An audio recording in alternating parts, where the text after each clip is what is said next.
நேயர்களே, இன்றைக்கு நாம் பேசுகிறது பரபரப்பான மத்திய கிழக்கின் செய்திகள். ஆனால் இப்போது போர் தாக்குதல்கள் அல்ல, வார்த்தை தாக்குதல்களும் நம்பிக்கை தாக்குதல்களும் மத்திய கிழக்கில் ஈரான் அமெரிக்கா போர் விவகாரத்தில் என்ன நடந்து கொண்டிருக்கிறது. கடந்த சில நாட்களாக, சில வாரங்களாக அமெரிக்காவுக்கும் ஈரானுக்கும் இடையே போர் உச்சக்கட்ட நிலையை அடைந்தது. உங்களுக்கு தெரியும், 18 இடங்களில் அவர்கள் தாக்கியிருந்தார்கள். இவர்கள் 21 இடங்களில் தாக்கினார்கள். இப்போது அமெரிக்கா ஈரானை ஒரு அழுத்தம் கொடுத்து பேச்சுவார்த்தைக்கு முடித்து விட வேண்டும் என்று ஈரானுடைய கூட்டாளிகளான கத்தர், பாகிஸ்தான், சவுதி மற்ற எல்லா நாடுகளுமே முயற்சி செய்கிறார்கள். இதில் நேரடியாக ஈடுபட்டிருப்பது கத்தரும் பாகிஸ்தானும். ஆனால் ஈரானுக்குள் உள்நாட்டு குழப்பங்கள் ஏற்படுத்தப்படுகிறதா, இதில் நம்ம முக்கியமாக பார்க்க வேண்டும். ஈரானில் இந்த அமெரிக்காவின் ஒப்பந்தத்தை ஏற்பதற்கு மறுத்து போராட்டங்கள் நடந்து கொண்ட செய்திகளும் நமக்கு ஒரு ஷாக் நியூஸ் தான். அப்படின்னால் ஈரான் இந்த அளவிற்கு வலுவான பிடியை உறுதிப்படுத்திக் கொள்வதன் நோக்கம் என்ன? அமெரிக்காவோடு ஏன் நேற்று ஞாயிற்றுக்கிழமை கையொப்பமிட இருக்கிற விவகாரம் தாமதிக்கப்படுகிறது? இந்த மாதிரி நிறைய கேள்விகள் இருக்கிறது. இப்போ நம்ம அதை பேச போகிறோம். முதலில் ஈரான் கையொப்பமிட மாட்டோம் என்று நிராகரித்திருக்கிறது. இன்று அமெரிக்க அதிபருடைய டொனால்ட் ட்ரம்புடைய நேற்றைய பிறந்த நாளில் எப்படியாவது வெற்றி பெற வேண்டும் என்று அமெரிக்கா அழுத்தம் கொடுத்த நிலையில் ஈரான் அதற்கு மறுப்பு தெரிவித்தது. ஈரானில் இந்த ஒப்பந்தத்தில் கையெழுத்து போடவே கூடாது என கருப்பு உடை அணிந்த பலர் ஆர்ப்பாட்டம். இந்த நிலையில் வெண்ணெய் திரண்டு வந்த நேரத்தில் தாலி உடைந்த கதையாக ஆகிவிட்டது என்று கத்தார் குழு அவசரமாக ஈரான் புறப்பட்டு சென்று இருப்பதாகவும் கூறப்படுகிறது.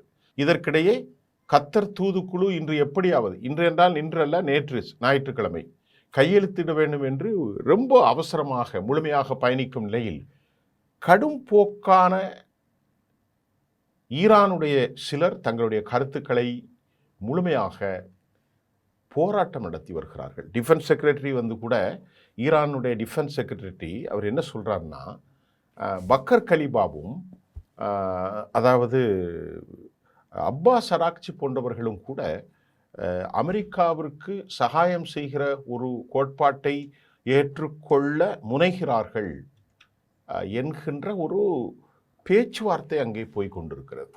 நேரடியாக அந்த குற்றச்சாட்டை அரசு தலைவர்கள் வைக்கவில்லை.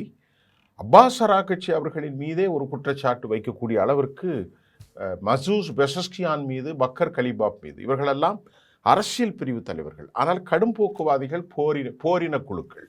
அவர்கள் போரினையே மேற்கொள்ளுவார்கள். அவர்கள் இந்த போர் சூழலை பயன்படுத்தி அமெரிக்காவை நாசம் செய்ய வேண்டும், அமெரிக்காவோடு கடைசி வரை நாம் அழிந்தாலும் போர் என்கின்ற ஒரு முடிவுக்கு வந்திருக்கிறார்கள். ஆகவே தான் இவற்றில் சில பிளவுகள் ஏற்படுத்தப்பட்டதா, இது வெளிநாட்டு சதியா என்ற கேள்வியும் எழுகின்றது. இதற்கிடையில் ஈரான் எந்த ஒரு நிலையிலும் அமெரிக்காவினுடைய கள்ளப்போக்குவாதத்தை ஏற்றுக்கொள்ள இயலாது. இதுதான் அவங்க வைக்கிறாங்க. அமெரிக்காவுடைய திருட்டுவாதம், அமெரிக்காவுடைய திருட்டுத்தனம், கள்ளப்போக்குவாதம் என்பதை ஏற்றுக்கொள்ள முடியாது என்று சொன்னிய அவர்கள் மீண்டும் மீண்டும் மீண்டும் அமெரிக்கா எந்த ஒரு நேரத்திலும் பழைய கதைகளை அரங்கேற்றம் செய்ய முயற்சி செய்ய முன்வரலாம் என்று அவர்கள் கருதுகிறார்கள். அவர்கள் கூறுவதின் காரணம் என்னவென்றால், அமெரிக்காவை நீங்கள் பாருங்கள், 39 40வது முறை இதற்கு முன் நாம் சந்தித்த பாடுகள் என்ன, நம்முடைய இழந்த உயிர்கள் என்ன, நம்மிடத்திலே அவர்கள் எந்த அளவிற்கு பேசிவிட்டு அதிலிருந்து மாறினார்கள் இந்த கள்ளப்போக்குவாதிகள். நீங்கள் அதை படித்து பாருங்கள். ஒவ்வொரு வரிக்கும், ஒவ்வொரு எழுத்துக்கும் அவர்கள் சூத்திரதாரியாக இருப்பார்கள் என்றுதான் இன்றைக்கு அவர்கள் போராடுகிறார்கள். என்ன சொல்கிறார்கள் என்றால், நேற்று அவருடைய பிறந்தநாள் விழாவிலே எப்படியாவது கையெழுத்து வாங்கி ஒரு பிரகடனத்தை அறிவித்து விட்டால் 80வது பிறந்தநாள் விழா கொண்டாடுகிற அமெரிக்க அதிபர் ஈரானை தோற்கடித்து அக்ரிமெண்ட்டுக்கு உள்ளாக்கினார் என்ற செய்திகளின் மூலம் தேர்தலில் வெற்றி பெற அமெரிக்க அதிபரும் அவரை சார்ந்தவர்களும் முயற்சி செய்கிறார்கள். நேற்று எவ்வளவு முயற்சி பண்ணார், முடியாது. கடந்த காலங்களில் ஜிம்மி கார்ட்டனருடைய பீரியடிலும் இதே ஒரு ஈரானுடைய நிலை இருந்ததை நீங்கள் உங்களுடைய ஞாபகத்துக்கு சொல்ல வந்திருக்கிறது. அது என்ன ஏதுங்கிறது தேவையில்லை. அதே போன்று நேற்றைக்கு அவருடைய முயற்சிகள் தோல்வி அடைந்தது. ஆகவே தான் இருக்கலாம், பார்க்கலாம், யோசிக்கலாம், கொஞ்சம் தாமதம் எடுத்துக்கொள்ளலாம், தலைவருடைய கையெழுத்து வரவில்லை.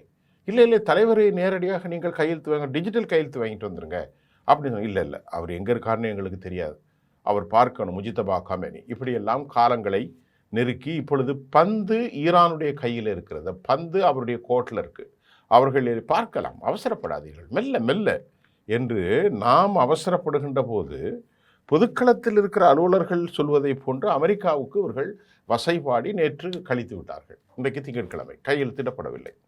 இந்த நிலையில் நேரடியாக வர இயலாத நிலையிலும் கூட அமெரிக்கா என்ன சொன்னார்கள், டிஜிட்டல் முறையில் கையெழுத்திட வேண்டும் என்றும் அமெரிக்கா அழுத்தம் தரும் நிலையில் ஈரான் நோ நோ நோ, இல்லை இல்லை இல்லை என்று மறுப்பு தெரிவித்தார்கள்.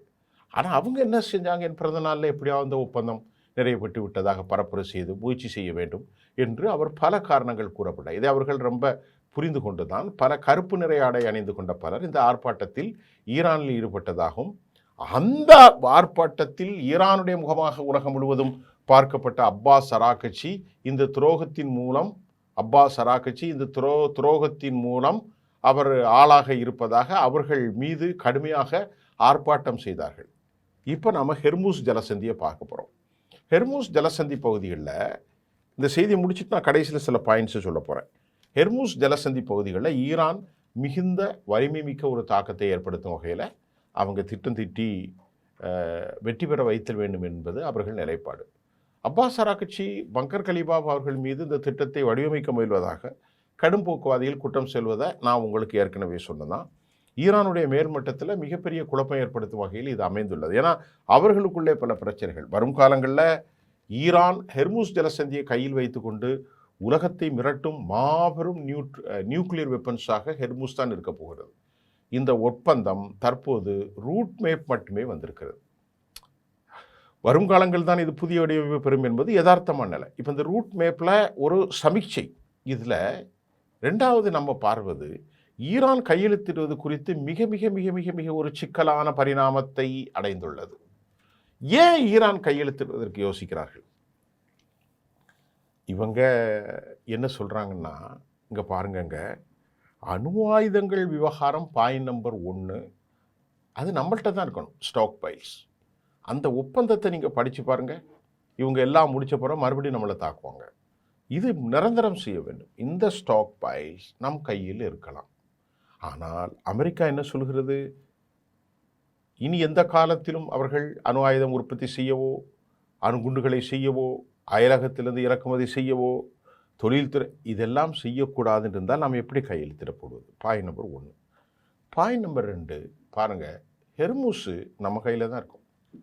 ஹெர்மூஸில் நாம் சுங்க கட்டணம் இல்லை, ஆனால் சர்வீஸ் கட்டணம், சேவை கட்டணம் ஒன்று வாங்கணும். ஆனால் எந்த நிலையிலும் எங்கள் எல்லை, எங்கள் கட்டுப்பாடு, எங்கள் பிராந்தியம், எங்கள் ஆதிக்கம், இதை நீங்கள் தெளிவுபடுத்துங்க. அதை தெளிவாக எழுதிடுங்க. எந்த நிலையிலும் அவங்களுக்கு தமிழில் சொல்கிறேன், எந்த நிலையிலும் ஹெர்மூஸ் ஈரானுக்கு சொந்தமானது.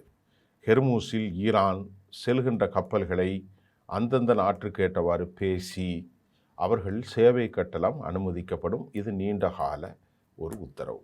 ஈரான் கேட்குது, அணு ஆயுதங்களில் 15 வருஷம் 20 வருஷத்துக்கு இருந்தாலும் அதற்குள் கண்காணிப்பு செய்யப்படும், ஆனால் ஸ்டாக் பைல்ஸ் கொடுக்கப்படாது.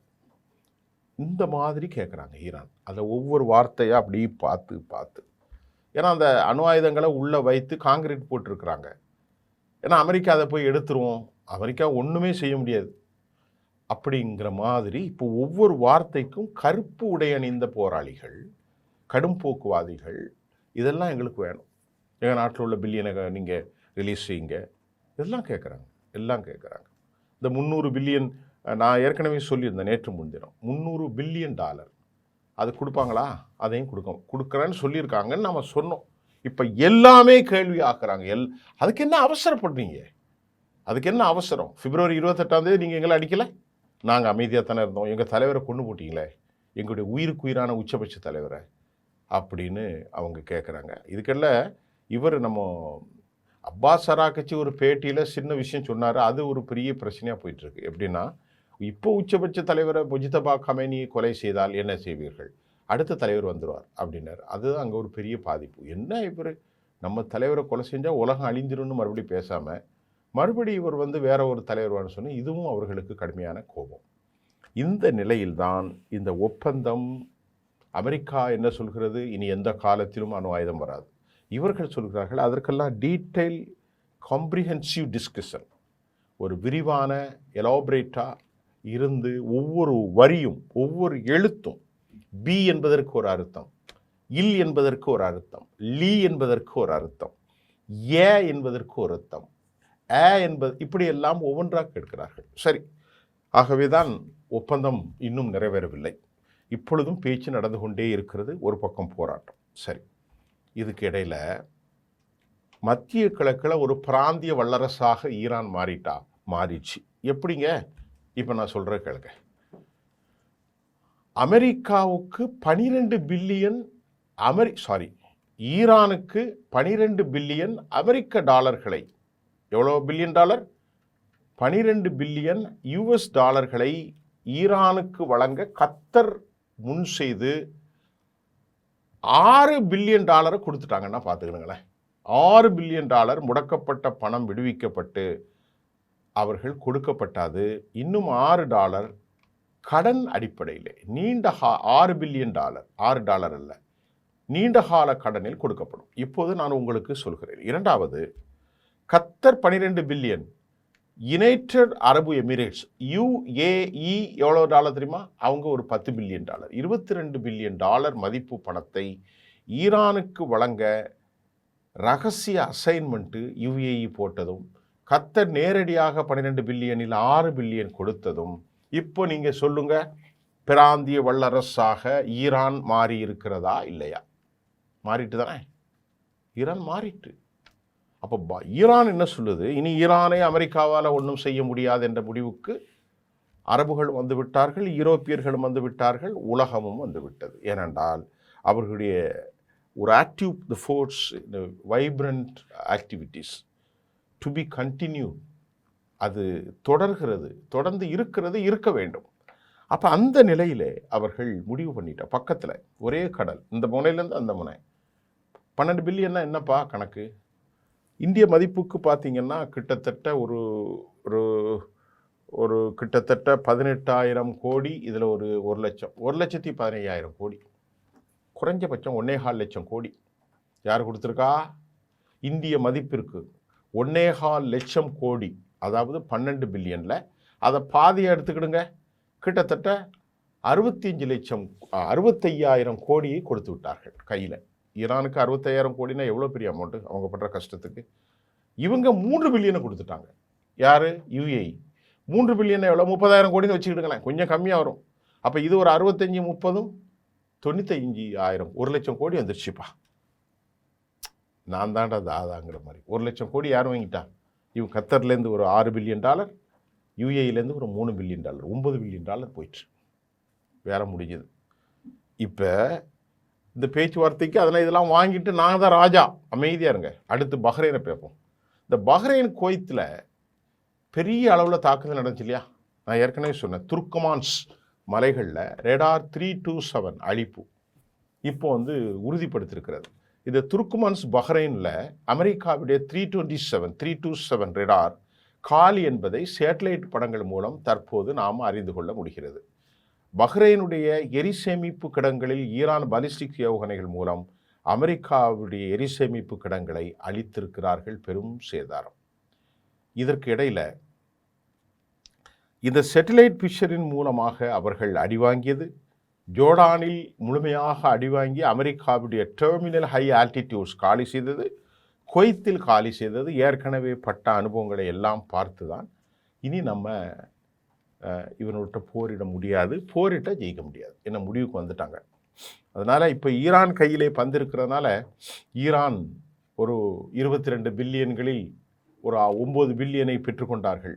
யுனைடெட் அரபு எமிரேட்ஸிடமிருந்தும் கத்தரிடமிருந்தும். யுனைடெட் அரபு எமிரேட்ஸ் குவைத்தில், பஹ்ரைனில், ஜோர்டானில் தாக்க போது, UAE மட்டும் தாக்கப்படவில்லை. நல்லா புரிந்து கொள்ளுங்கள், உங்களுக்கு புரிகிறது என்று நினைக்கின்றேன்.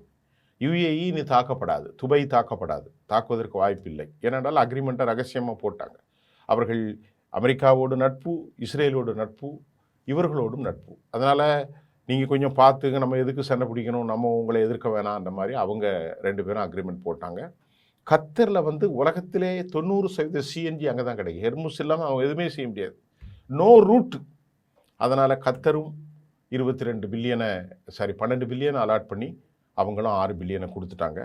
கத்தர் எப்படியாவது இதை முடிச்சு ஆகணும் அப்படின்னு அப்துல் ரஹ்மான் அல் தானி தலைமையிலான அரசாங்கம் தங்கள் பிரதிநிதிகளை அவசரமாக அமெரிக்காவுக்கு அனுப்பி கொண்டு பதட்டத்தில் இருக்கிறது. அசீம் முனீருக்கு என்ன நிலைமைன்னால், தான் உலகத் தலைவனாக மாறிவிடவும் ஒரு வரலாற்று ஒப்பந்தத்திற்கு நாயகனாக தன் தேசத்தை கொண்டு நிலைநிறுத்தவும் பாகிஸ்தான் பாடுபட்டு கொண்டிருக்கிறது. எல்லாவற்றுக்கும் மேலே ஈரான் மௌனமாக அமைதியாக ஒவ்வொரு எழுத்துக்களுக்கும் அர்த்தத்தை உணர்ந்துதான் கையெழுத்திட வேண்டும். அமெரிக்க பிறந்த நாள் வரட்டும், அவருக்கு எந்த நாளும் வரட்டும், அதற்கு நாங்கள் பொறுப்பேற்க முடியாது என நேற்று நிராகரித்திருக்கிறார்கள். இன்று வரை இந்த ப்ராசஸ் ஆன்கோயிங், இப்பொழுது சென்று கொண்டே இருக்கிறது. மீண்டும் அடுத்த செய்தியில் உங்களை சந்திக்கின்றேன். நன்றி.